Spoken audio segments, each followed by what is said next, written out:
What's up everybody, it's your boy VIP and I'm just doing a tutorial on how to set up a controller for War Robots.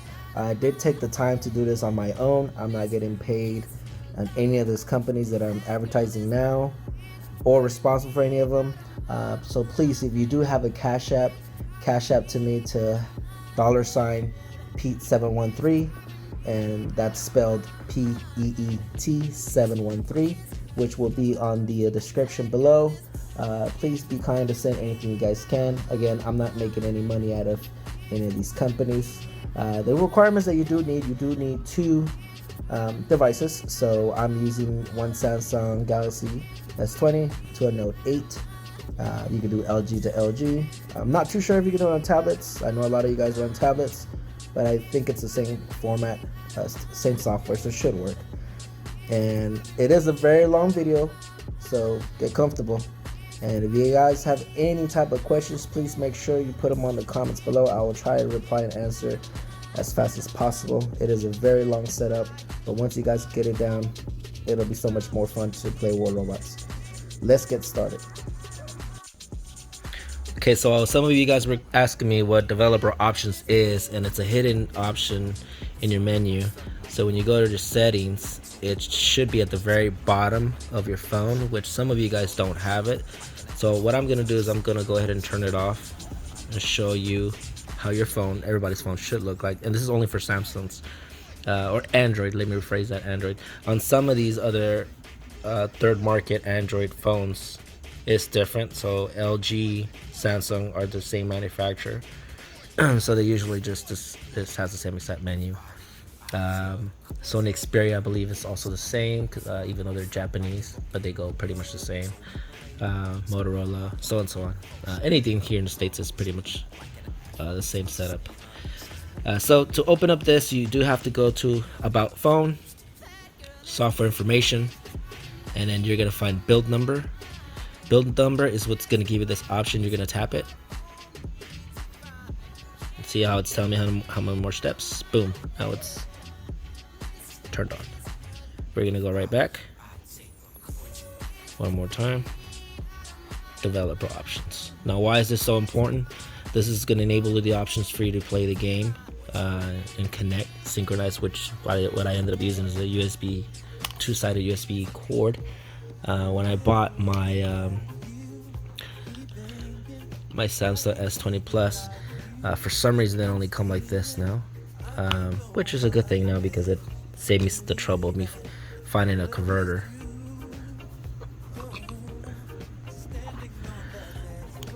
So once you did that, you're gonna go ahead and go with USB debugging. You turn that on. Say yes to that. On some other phones, it might feature other options, third market phones. But as far as when it comes to Samsung, LG, Motorola, Sony Xperia, they're all pretty much the same. And that's how you enable developer options to continue using the app, MANTIS Pro. I'm using is this one here. I will show you guys what it's called. So for whoever wants to know about this, let's see here.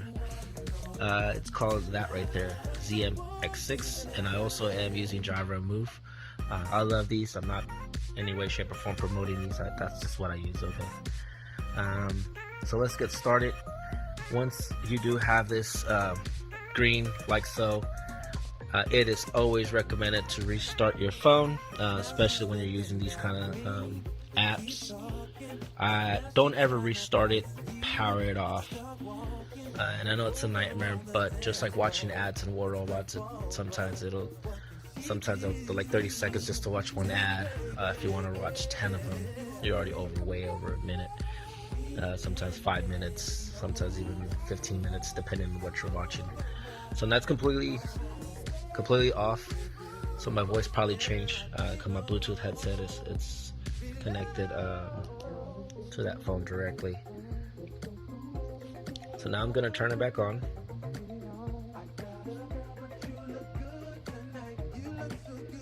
So if you notice the Mantis buddy here turned off. you'll see it when the phone comes right back on. It shouldn't be green anymore. You always have to restart the phone at all times, no matter what you do. You always got to restart the phone. The controller also turned off, so nothing should be here. Let me punch in my code. All right. I'm a big Street Fighter fan, so that's why I have those on. And it should be red just like the phone on the right. Boom, that's red. So how we turn it green? So I use a USB-C. It's probably most recommended to run USB to USB-C. So they're both compatible. They're the same exact phone. They're both Samsung. So if you have another Samsung phone, this works perfect. If you're running LG, I think you can cross over from LG to Samsung. But more than likely, most Android Motorola players use Samsung. So you connect it, so very simple, right? So it's gonna act like it's charging. Obviously, it's already 100% because it does take battery off the phone on the right. So that is connected. You're gonna simply on this one, since it's not new again. I believe this one's still on the older version. I can't even remember the one that was before that. So either way, you're just gonna go in here. You're gonna press on. Whoops. You're charging. So it's gonna show like this because it's a much older phone. This one's not gonna show that way. So on this, since it's a newer phone, you literally have to go like this, and you gotta type in USB tethering, and then you click on tethering, and then you enable it. Once it's enabled, as soon as it's reading on the right phone, you're gonna put to this phone. So now it's connected directly. Now here you're just gonna go back to the app, and now we're gonna play the waiting game. So you're gonna start the debugging or Mantis Buddy. So I want to be running the game on this one, so you're gonna touch the first one. On this one, you're gonna touch the second one, because think about it like the first phone, second phone. So best way I can explain that. And right now we're just playing the waiting game and letting it read.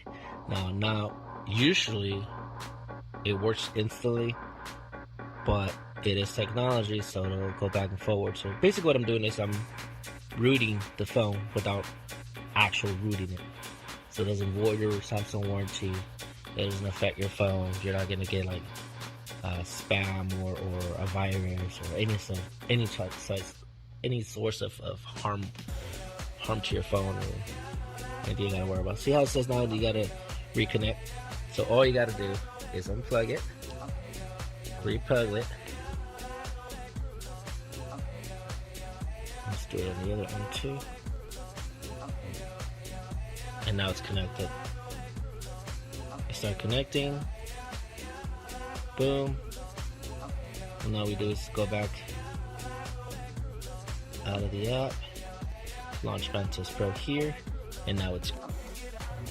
Now the last thing that you want to do is connect your control pad. I connected directly, and like I was mentioning prior to this, that calibrating the device is probably the most important thing, where you want your buttons to be at. So I'm going to make a quick tutorial. I already have mine set up, but we do it again. Start calibration. So it's going to take you certain steps.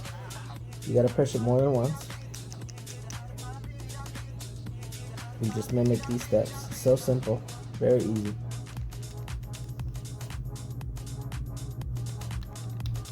This is just making sure that your buttons on your control are working properly. If it's a new one, you don't have to worry about it, but if it's an old used one like mine, see how the trigger didn't apply? I have an old PlayStation 3 controller that I'm using. It goes to select.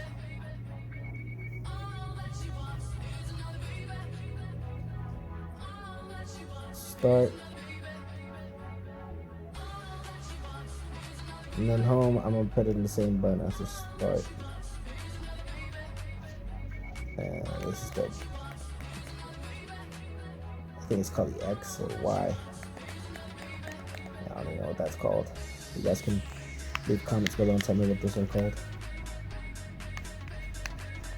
I haven't been in a long time other than War Robots. Now when that's completely done, you're gonna go, I always recommend to calibrate it one more time, go and test it, making sure all your buttons work, and it's good to go. Then you're gonna go back to home, and then you're gonna launch the game. You can watch a trial if you like. Sometimes it'll automatically start you the game. Alright, for this last step, I always like to go into custom match. Just go ahead and start it. And this is the way I did my control setups. You don't have to run it the way I do. This is just personal preference. Drop whatever. Once you're in this screen, at times you might have to adjust your controllers. They read them pretty fine. If for whatever reasons you get the little keyboard query keypad on there that tells you to adjust your controllers, all you gotta do is touch your 2 analog sticks, just move them around, and it'll come on immediately. It vaguely happens, but sometimes it does. So once you get here to the upper left corner, you're gonna hit the little icon, which is MANTIS Pro. This is exactly what I ended up doing for my control setup. As you can see on the left, the analog stick landed right where my left analog stick is at. I did not change the settings as far as how I want the sensitivity level. I left them the way it is. Although on the right analog stick, you have to enable camera mode. If you do not, and I did lower my sensitivity level just for sharpshooting or movement for the camera. You do have to have the camera mode, otherwise your bot's not going to look left and right like so. This is the camera view. You have to enable that camera mode. As far as for my shooting goes, I put it. It says RT. I'm sorry, the RB. That's for your R1 trigger on a PlayStation. And mine shoots with all 4 weapons simultaneously because it's a blitz. And for ability, that's going to be your R2, which is RT here in the MANTIS Pro. So once I press it, it shoots. My phase shift or advanced repair, I enable it on my left, which is LR trigger. So if I wanted to use ability, that activates. And the most important of all, what makes the controller experience that much more better is, and we all suffer through this, is when you're trying to use, the game has terrible lock-on. Like it never locks on the enemy when you need to. So that's LB. That's where I put my L1 at. So whenever you wanna, obviously I don't have another person to lock on, but you can have a buddy try it out. You can go and create custom match, and you guys can practice among each other once you guys got this set up. And everything else you do have to push manually. Like if you want to go to menu, you push it. When you want to pick your bots, like I drop my blitz, you touch that real quickly. It depends on how you have your setup. You can have a control that has the mount over your device. You can put it on a stand, however you guys want to play. That'll be up to you guys. If you guys have any questions, concerns, please like, comment, subscribe. I do have a Cash App, which is the $ PEET713. Spells out my game name. You're more than likely there. Send any donations. Again, I did not promote or getting paid by Samsung, MANTIS Pro, Java, or Sony PlayStation for any kind of way, shape, form. So this is just me going out of my way just to help others like myself that like playing this game. And this is by far one of the most complicated games to play with a controller. MANTIS Pro is by far the only app that I found that it was very easy to use with any controller. I know there's other apps you guys can use and controllers that go with it, but this is the only one that you can use any controller. You can use a PlayStation 4, PS3. That's an old dinosaur controller that I'm running right now. You do have to connect it directly with the converter, like I showed you guys in the previous or earlier video. Again, if you guys have any questions, please make sure to comment, subscribe. Thank you everybody for taking time and watching this video.